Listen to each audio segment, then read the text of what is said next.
जय श्री राम। आज मैं आप सभी को वो कथा बताऊंगी जो कि बहुत ही कल्याणमयी और मंगलमयी है। सब प्रकार के संकटों को दूर करने वाली कथा है। श्री हनुमान जी की महिमा में आज आप सभी को बताऊंगी, इसलिए बहुत ध्यान पूर्वक सुनिएगा। और सब प्रकार से कल्याण करने वाली कथा है। वो कथा है आज, जब सारा वानर समाज समुद्र के किनारे, सागर के किनारे बैठकर विचार कर रहे थे कि किस तरह से इसको हम पार करके इस समुद्र को लांघ कर किस प्रकार हम जाएं और माता सीता जी का पता लगा लाएं। वही कथा है आज। तो हम कथा में प्रवेश करते हैं। बहुत ही कल्याणमयी और मंगलमय कथा है। हमें हर एक कार्य में आगे करने के लिए ये है, ठीक है। कोई भी कार्य अगर हम नहीं कर सकते हैं तो ये कथा हमें उत्साहित करती है कि किस तरह से हमको कार्य करना चाहिए, हमें भी इस प्रकार बनना चाहिए। इस कथा से हमें ये सीख मिलती है और ये कथा सब प्रकार की बाधाओं को दूर करने वाली है। तो अब हम कथा में प्रवेश करते हैं। बहुत ही ध्यान पूर्वक आप सब लोग कथा को सुनिएगा और समझिएगा। जय श्री राम। श्री गणेशाय नमः। अंगद कहाँ जाऊँ मैं पारा, जिय संशय कछु फिरती बारा। जामुवंत कहा तुम सब लायक, पठये किम सब ही कर नायक। कहते हैं अंगद कहे जाऊँ मैं पारा, जिय संशय कछु फिरती बारा। जामुवंत कह तुम सब लायक, पठयो किम सब ही कर नायक। अंगद जी कहते हैं महाबलशाली जो बाल के पुत्र थे, सुग्रीव के भतीजे, वो कहते हैं मैं पार तो चला जाऊंगा, मतलब समुद्र को लांघ जाऊंगा, समुद्र के उस पार चला जाऊंगा, परंतु लौटते समय हृदय में कुछ संदेह है कि किस प्रकार में मतलब लौटूंगा। लौटने के बारे में मुझे कुछ संदेह होता है, सोच होता है, शक होता है। फिर जामुवंत जी कहते हैं तुम सब प्रकार से योग्य हो, परंतु तुम सबके नेता हो, तुम्हें कैसे भेजा जाए, ऐसा कह रहे हैं। फिर आगे कहते हैं जामुवंत जी, कहीं रीझ पत सुन हनुमाना, का चुप साधि रहो बलवाना।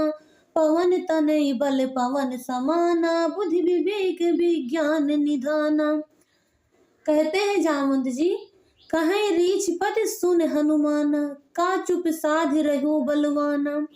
पवन तनय बल पवन समाना, बुद्धि विवेक विज्ञान निधाना। हम इस चौपाई का भावार्थ बताने से पहले आप सभी को ये बता दें कि जो ये चौपाई है, पवन तनय बल पवन समाना, बुद्धि विवेक विज्ञान निधाना, बहुत ही कल्याणकारी चौपाई है। अगर हम इस चौपाई को कहते हैं, हनुमान जी के समक्ष बैठकर अगर उनसे प्रार्थना करते हैं, इस प्रकार हम कहते हैं, तो हमें बुद्धि विवेक विज्ञान का बहुत अच्छे तरीके से ज्ञान हो जाएगा।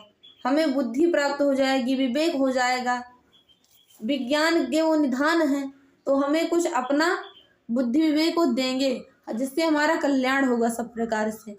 इसीलिए इस चौपाई को हम हनुमान जी से कह सकते हैं, उनके सामने उनके चरणों में विनती प्रार्थना कर सकते हैं। इसीलिए आप सब लोग ये चौपाई जरूर कहिए। इसका भावार्थ ये हुआ, ऋक्षराज जामवंत ने श्री हनुमान जी से कहा, हे हनुमान, हे बलवान, सुनो, तुमने यह क्या चुप साधा रखी है। कह रहे हैं तुमने यह चुप क्या साध रखी है। तुम पवन के पुत्र हो और बल में पवन के समान हो, तुम बुद्धि विवेक और विज्ञान की खान हो, ऐसा जामुवंत जी कह रहे हैं हनुमान जी से। फिर आगे कहते हैं, कवन सो काज कठिन जग माही, जो नहीं हो ही तात तुम पाही। राम काज लगी तो अवतारा, सुनतहि भयो पर बताकारा। कहते हैं जामुवंत जी, कवन सो काज कठिन जग माही, जो नहीं हो ही तात तुम पाही। राम काज लगतो अवतारा, सुनते भयो पर्वताकारा।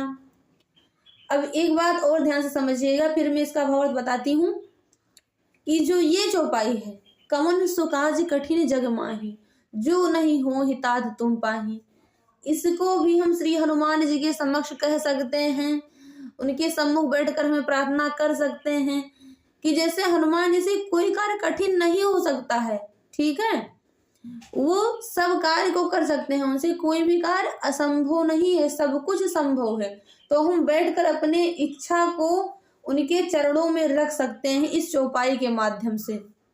तो फिर इसका भावार्थ हम कहते हैं जामुन जी, जगत में कौन सा ऐसा कठिन काम है जो है तात तुमसे ना हो सके। श्री राम जी के कार्य के लिए ही तो तुम्हारा अवतार हुआ है, ऐसा श्री हनुमान जी को कह रहे हैं जामुन जी। यह सुनते ही हनुमान जी पर्वत की आकार के हो गए, मतलब अत्यंत विशाल काय हो गए, पर्वताकारा, पर्वत के समान हो गए। फिर आगे कहते हैं, कनक बरन तन तेज बिराजा, मानहु अपर गिरन कर राजा, सिंहनाद करि बारहि बारा, लीलहि नागौ जल निधि खारा। ऐसे कहते हैं, कनक बरन तन तेज बिराजा, मानहु अपर गिरन कर राजा, सिंहनाद कर बारहि बारा, लीलहि नागौ जल निधि खारा। फिर उसी के बाद तुरंत हनुमान जी, मतलब उनका जो शरीर था, उनका सोने का सा रंग है, शरीर उनका इस तरह दिख रहा है, शरीर पर तेज सुशोभित है, तेज मतलब प्रकाश, मानो दूसरा पर्वतों का राजा सुमेर हो, ऐसा उनके शरीर की महिमा कही गई है, उनकी महिमा बताई गई है। हनुमान जी ने बार बार सिंहनाद करके कहा, मैं इस खारे समुद्र को खेल में ही लांघ सकता हूँ, ऐसा हनुमान जी कह रहे हैं। यह कथा बहुत ही कल्याणमयी और मंगलमयी है, इसे सुनने से हमारे जीवन की सभी बाधाएं दूर होगी, क्योंकि हनुमान जी की महिमा है इसमें। और हनुमान जी की महिमा हमें हर एक चीज से लड़ने के लिए उत्साहित करती है, हम हर एक चीज प्राप्त कर सकते हैं। ऐसा कुछ भी नहीं है कि जो हम हनुमान जी के द्वारा कुछ भी ना प्राप्त कर सकें, ये नहीं है। हम जो चाहेंगे वो प्राप्त कर सकते हैं, जो चाहेंगे वो कर सकते हैं, ऐसा हमारे हनुमान जी की महिमा है, ऐसा ये कथा है। इसलिए हम बहुत ध्यान पूर्वक सुनेंगे और समझेंगे, और हनुमान जी से हम ऐसे ही विनती करेंगे। फिर आगे चलते हैं हम। सहित सहाय रावण ही मारी, आनो यहाँ त्रिकूट उपारी, जामवंत में पूछो तो ही, उचित सिखावन दीजो मोही। कहते हैं हनुमान जी, सहित सहाय रावण ही मारी, आनो यहाँ त्रिकूट उपारी, जामवंत में पूछो तो ही, उचित सिखावन दीजो मोही। हनुमान जी कह रहे हैं, श्री अंजनी लाला कह रहे हैं, और सहायकों को सहित रावण को मारकर त्रिकूट पर्वत को उखाड़ कर यहाँ ला सकता हूँ। हे जामवंत, मैं तुमसे पूछता हूँ, तुम मुझे उचित सीख देना कि मुझे क्या करना चाहिए, ऐसा हनुमान जी कह रहे हैं श्री जामवंत जी से। फिर आगे कहते हैं, इतना करहु तात तुम जाई, सीत ही देख कहो सुधि आई, तब निज भुज बल राजीव नैना, कौतुक लागे संग कपि सेना। जामवंत जी कहते हैं, इतना करहु तात तुम जाई, सीत ही देख कहो सुधि आई, तब निज भुज बल राजीव नैना, कौतुक लाग संग कपि सेना। कहते हैं, हे तात, तुम जाकर इतना ही करो कि सीता जी को देखकर लौट आओ और उनकी खबर कह दो, फिर कमल नयन श्री राम जी अपने बाहुबल से ही राक्षसों का संहार कर सीता जी को ले आएंगे, केवल खेल के लिए ही वह वानरों की सेना साथ लेंगे, ऐसा जामवंत जी कहते हैं हनुमान जी से। अभी आगे की कथा है, बहुत ही ध्यान पूर्वक सुनिएगा, ये हनुमान जी की महिमा है। हनुमान जी से कोई कार्य कठिन नहीं हो सकता है, इसलिए हम सब इनकी महिमा जरूर सुने, बहुत ही मंगलमयी है। अब किस प्रकार जामवंत जी के वचन सुनकर हनुमान जी प्रसन्न होते हैं। कहते हैं, जामवंत के वचन सुहाए, सुनि हनुमंत हृदय अति भाए, तब लगी मोहि परिख्यो तुम भाई, सह दुख कंद मूल फल खाई। जामवंत के वचन सुहाए, सुनि हनुमंत हृदय अति भाए, तब लगी मोहि परिख्यो तुम भाई, सह दुख कंद मूल फल खाई। जामवंत जी की सुंदर वचन सुनकर हनुमान जी बहुत प्रसन्न हुए। हनुमान जी के हृदय को बहुत ही भाई, मतलब उनकी जो वाणी थी बहुत ही अच्छी लगी। कहते हैं, हे भाई, तुम लोग दुख सहकर कंद मूल फल खाकर तब तक मेरी राह देखना। फिर आगे कहते हैं, जब लगी आओ सीतहि देखी, होई हहि काज मुह रख बिसेखी। यह कही नाही सब निकहु माथा, चलो हरखि ही धर रघुनाथा। फिर हनुमान जी आगे कहते हैं, सभी वानर समाज से कहते हैं, जब लगी आओ सीतहि देखी, होई है काज मुह हरख बिसेखी। यह कही नाई सब निकहु माथा, चलो हरखि ही धर रघुनाथम। जब तक मैं सीता जी को देख कर लौट ना आऊं, काम अवश्य होगा, ऐसा हनुमान जी कह रहे हैं, क्योंकि मुझे बहुत ही हर्ष हो रहा है, मतलब बहुत ही खुशी हो रही है। यह कहकर और सबको मस्तक नवाकर प्रणाम करके तथा हृदय में श्री रघुनाथ जी को धारण करके हनुमान जी हर्षित होकर चले। सबको ये बताया गया कि मतलब मैं जब तक ना आऊं तब तक आप सब लोग यही दुख सहकर कंदमूल फल खाकर मेरी राह देखना। फिर हर्षित होकर वो चल दिए। आगे है, सिंधु तीर एक भूधर सुंदर, कौतुक कूद चढ़े उताऊ पर, बार बार रघुबीर संभारी, तरिक्यो पवन तनय बल भारी। सिंधु तीर एक भूधर सुंदर, कौतुक कूद चढ़े उताऊ पर, बार बार रघुबीर संभारी, तरिक्यो पवन तनय बलहारी। तरिक्यो पवन तनय बल भारी, ऐसा है। फिर आगे, समुद्र के तीर पर एक सुंदर पर्वत था।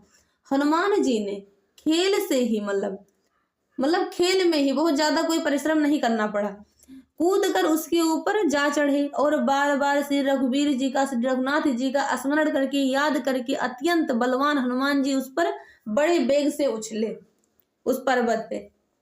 फिर आगे है, जहि गिर चरण दिए हनुमंता, चले सुगा पाताल तुरंता, जिम अमोघ रघुपति करिबाना, यही भांति चलो हनुमाना। जहि गिर चरण दिए हनुमंता, चले सुगा पाताल तुरंता, जिम अमोघ रघुपति करिबाना, यही भांति चलो हनुमाना। जिस पर्वत पर हनुमान जी पैर रखकर चले, जिस पर मतलब वो उछले, वहां तुरंत ही पाताल में धस गया। इतना भार था हनुमान जी का कि वह पर्वत मतलब पाताल में धस गया। कितनी महिमा है प्रभु की। जैसे श्री रघुनाथ जी का अमोघ बाण चलता है, उसी तरह हनुमान जी चले। इस प्रकार उनका चलने का जो वेग था इतना था, जैसे श्री रघुनाथ जी का बाण चलता है उसी वेग से हनुमान जी चले कि वो पाताल में धस गया।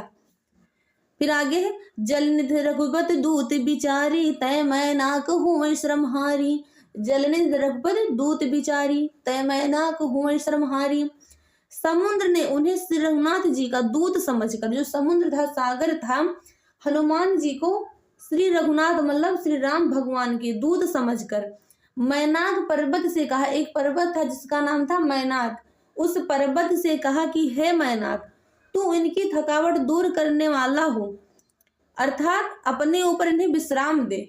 ऐसा कह रहा है समुद्र कि तुम इनकी थकावट दूर करने वाले हो, इन्हें अपने ऊपर विश्राम दो। फिर हनुमान जी आगे कहते हैं, हनुमान ते परसा कर पुन कीन प्रणाम, राम काज कीन है बिन मोहि कहाँ विश्राम।